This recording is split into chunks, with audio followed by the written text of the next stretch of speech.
Picture yourself in a converted loft with 20-foot ceilings and floor-to-ceiling windows. Your team is hunched over drafting tables and glowing monitors designing a mixed-use development that will reshape a city block. You're not just making buildings. You're making culture. Your name will be on plaques. Your designs will outlive you by centuries. Clients come to you because they want vision, not just blueprints. You're charging $180 per hour for your expertise. You've got 6 projects running simultaneously, each one worth $150,000 to $800,000 in fees. The work is creative. The margins look fantastic. You're selling intellectual property, ideas that cost you nothing to produce except time and talent. No inventory. No manufacturing. No physical product. Just you, your team, and AutoCAD turning ideas into buildings worth $40 million. This is the business every architecture student dreams about when they're pulling all-nighters in studio. That's the version everyone sees. Here's the version they don't. An architecture firm is not a design business. It's a professional services labor arbitrage operation wrapped in liability insurance and regulated by licensure requirements that artificially restrict supply. The actual design, the creative vision, the artistic merit, the cultural contribution, that accounts for maybe 15% of what you actually do. The other 85% is project management, contractor coordination, building code compliance, client expectation management, and documentation to protect yourself from lawsuits. You're not selling creativity. You're selling risk mitigation and regulatory navigation with a side of aesthetic consultation. Here's the uncomfortable truth. Your hourly rate is $180, but your actual take-home after overhead, insurance, software licenses, staff salaries, and unbillable time is closer to $35 to $50. You think you're running a high-margin intellectual property business. But you're actually running a cost-plus professional services grind where profit margins hover around 15% to 20% in good years and disappear entirely when a project goes wrong. The economics only work when you understand that architecture is a volume business disguised as a prestige profession. You need constant deal flow, tight cost control, and the ability to walk away from problem clients before they destroy your year. Once you understand that, everything else makes sense. Let's start with what it takes to hang your own shingle. A small architecture firm, just you and 2 to 4 employees, costs $80,000 to $150,000 to launch properly. That number shocks people because architecture seems like a laptop business. It isn't. First, licensure. You personally need to be a licensed architect, which requires a professional degree, 5 years, 3,740 hours of documented experience through the Architectural Experience Program, and passing 6 divisions of the architect registration examination. The exam alone costs $1,410 if you pass everything on the first try. Most people don't. Budget $2,500 to $4,000 for exam fees and prep courses. Then there's the annual license renewal fee of $300 to $600 depending on your state, plus mandatory continuing education that costs $800 to $1,500 annually. Before we get to the revenue model, there's a cost almost nobody budgets for: professional liability insurance. Errors and omissions insurance for architects runs $8,000 to $25,000 annually for a small firm, and that's assuming you have a clean claims history. One lawsuit, even if you win, can spike your premiums 40% to 60% for the next 3 to 5 years. You're designing buildings where structural failures can kill people. Insurance companies price that risk accordingly. Software and technology. AutoCAD, Revit, SketchUp Pro, Adobe Creative Suite, project management platforms. You're looking at $6,000 to $12,000 annually in software subscriptions for a small team. Add computers powerful enough to run 3D rendering software, $2,500 to $4,000 per workstation, and plotters for printing plans, $3,000 to $8,000. And your initial tech investment is $25,000 to $40,000. Office space. Even a small firm needs a professional workspace to meet clients. You can't design a $12 million building from your kitchen table and expect to be taken seriously. Lease a 1,200 square foot studio in a decent location and you're paying $2,500 to $6,000 monthly depending on the market. That's $30,000 to $72,000 annually before utilities and internet. Staffing. You need at least one junior architect or designer at $50,000 to $65,000 annually, plus an administrative person to handle contracts, invoicing, and client coordination at $40,000 to $50,000.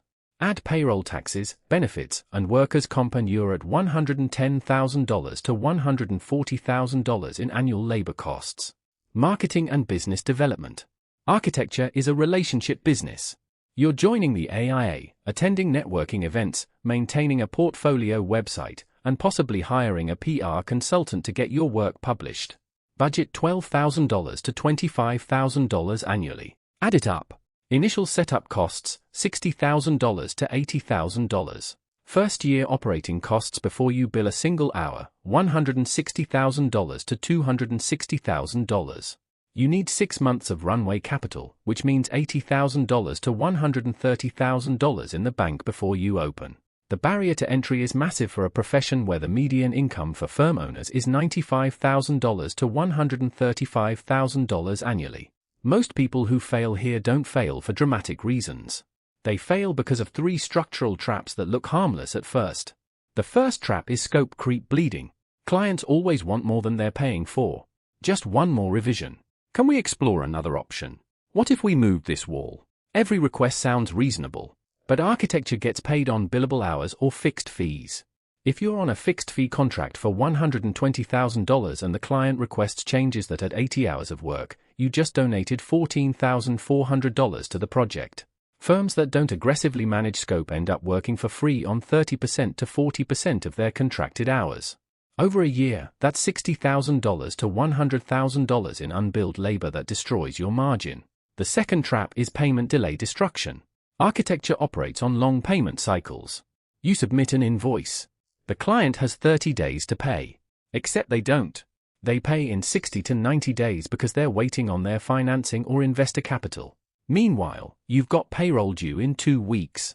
You're fronting $90,000 in monthly operating costs while waiting for $140,000 in outstanding receivables. Firms without strong cash reserves or credit lines go under not because they're unprofitable, but because they run out of cash before clients pay. This kills 30% to 40% of small firms in their first 3 years.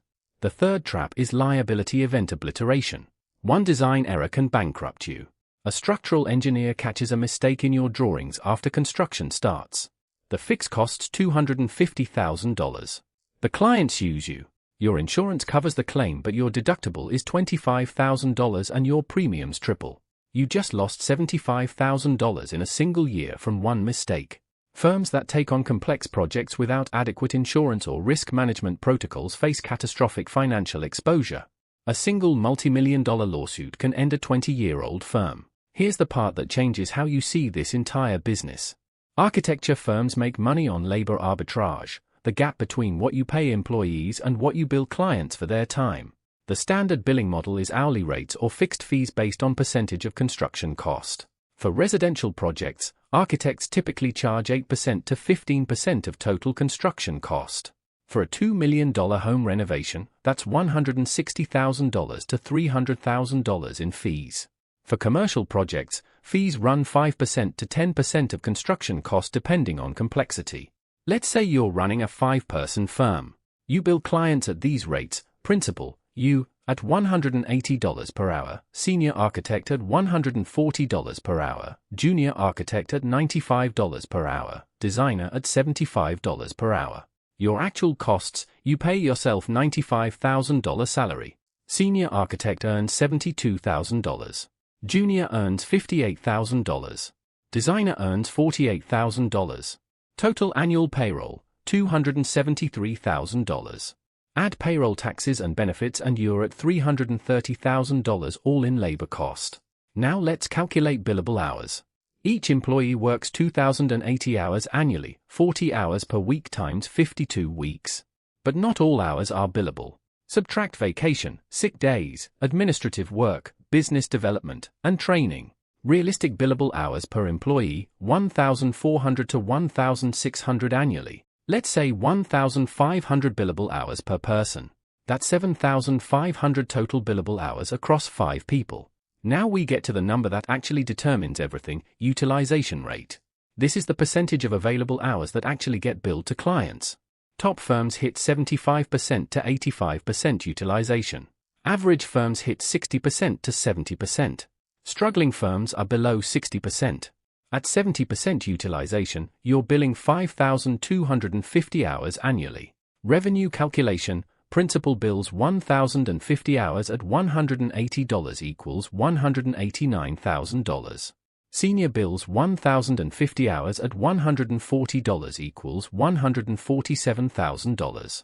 Junior bills 1,050 hours at $95 equals $99,750. Designer bills 1,050 hours at $75 equals $78,750. Total revenue, $514,500. Now subtract costs. Labor, $330,000. Rent and utilities, $40,000. Software and tech, $10,000. Insurance, $18,000. Marketing, $15,000. Professional fees and MISC, $12,000. Total costs, $425,000. Net profit, $89,500. That's a 17.4% net margin on $514,500 in revenue. On a business that required $150,000 to launch, you're making $89,500 annually. That's a 60% return, which sounds good until you realize you're working 60-hour weeks and personally earned $95,000 in salary plus $89,500 in profit distribution, $184,500 total. These numbers are based on industry averages and should be treated as a framework for thinking, not a guarantee of any particular outcome. Let's talk about Lehman Millet Inc., a respected architecture firm in Boston that collapsed in 2009. LMI had been operating for over 30 years, employed 15 people, and had an impressive portfolio of institutional and residential work. What killed them? The 2008 financial crisis froze construction financing. Projects they had already designed got put on hold indefinitely. Clients stopped paying invoices because they were in financial distress themselves. LMI had $340,000 in outstanding receivables and $180,000 in monthly operating costs. They ran out of cash in 4 months. This is not a story about bad luck. This is a story about the structural vulnerability of professional services firms with long payment cycles and zero inventory or assets to liquidate. Now take Marmol Radziner, a Los Angeles-based firm that did something brilliant. Instead of just designing buildings, they started a design-build division where they also serve as the general contractor. This let them capture construction margins on top of design fees. A typical project might generate $200,000 in architecture fees and $600,000 in construction profit. They control quality, timeline, and profit. They've grown to 100+ employees and have remained profitable through multiple recessions because they're not dependent solely on design fees. They understood that in architecture, the real money is often in construction, not design. Here's what the smartest operators in this industry do differently. They don't just sell design services. They monetize expertise in adjacent ways. First, feasibility studies and consulting. Developers and property owners need to know if a project is viable before hiring an architect for full services. Charge $15,000 to $40,000 for a feasibility study that takes 40 to 60 hours. It's high-margin work that often converts to full design contracts. Firms doing 2 feasibility studies monthly add $360,000 to $960,000 annually. Second, building code consulting and expediting. Navigating zoning and permits is a nightmare. Offer code consulting as a standalone service at $150 to $200 per hour. Property owners and developers will pay $8,000 to $25,000 to get projects through planning approval faster. This is pure expertise with minimal time investment. Third, 3D visualization and rendering services. You already have the software and talent. Offer photorealistic renderings to developers and real estate firms for marketing purposes at $2,500 to $8,000 per rendering. This is work your designers can do during slow periods. 5 renderings monthly adds $150,000 to $480,000 annually. Fourth, expert witness testimony. If you're licensed and experienced, attorneys hire architects as expert witnesses in construction defect litigation. Expert witnesses charge $300 to $450 per hour. A single case might generate $25,000 to $80,000 in fees for 60 to 150 hours of work reviewing documents and testifying. Here is the honest math, not the pitch deck version, the real version. Good year scenario. You're running a 7-person firm. Utilization rate hits 75%. You bill 8,400 hours annually. Average blended rate is $125 per hour. Revenue, $1,050,000.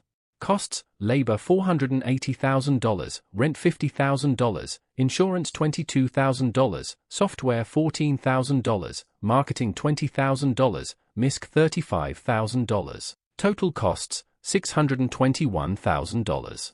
Net profit, $429,000.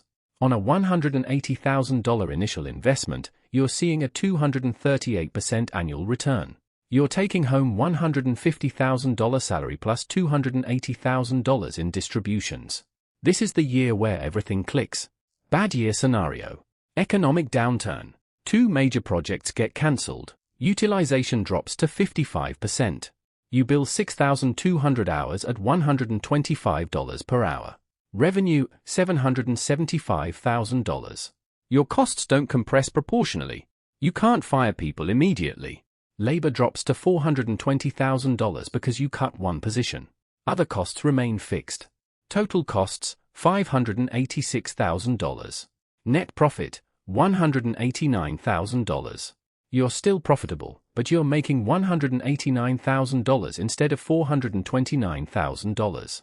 Your personal income drops from $430,000 to $264,000. That's a $166,000 swing based entirely on market conditions beyond your control. Stay with this because the final calculation changes everything. The gap between these scenarios is driven by utilization rate, the percentage of hours you can bill.